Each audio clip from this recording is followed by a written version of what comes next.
Cette question ce matin, Quentin. Faut-il reporter les opérations chirurgicales qui ne sont pas urgentes à l'hôpital? C'est ce que demandent les urgentistes, justement, alors que les indicateurs virent au rouge et même au rouge foncé dans certaines régions. En fait, les urgentistes veulent faire comme au plus fort de la crise, quand l'hôpital se consacrait à 100% ou presque au Covid-19. Romain Poiseau.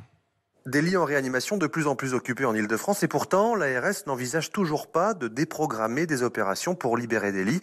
Son directeur général, Aurélien Rousseau. Parce qu'il y a des gens qui ont déjà eu leurs opérations reportées, on ne peut pas le faire une deuxième fois. Il y a 20% des lits de réanimation en Ile-de-France qui sont occupés par des malades Covid. Mais on a par ailleurs des malades qui ont eu un AVC, qui sortent d'une opération. Donc oui, il y a une forte tension. Ça va être extrêmement tendu. Situation extrêmement tendue, comme dans le service de réanimation de Bruno Mégarban à l'hôpital Lariboisière à Paris. Sur 18 lits, 9 sont occupés par des patients atteints par le Covid, le reste par d'autres patients. C'est inévitable pour lui.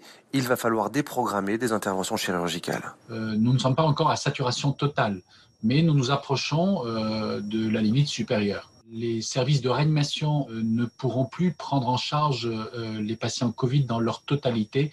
Il faudra déprogrammer des interventions chirurgicales non urgentes. L'ARS attend une forte tension dans les services de réanimation d'ici 15 jours, 3 semaines.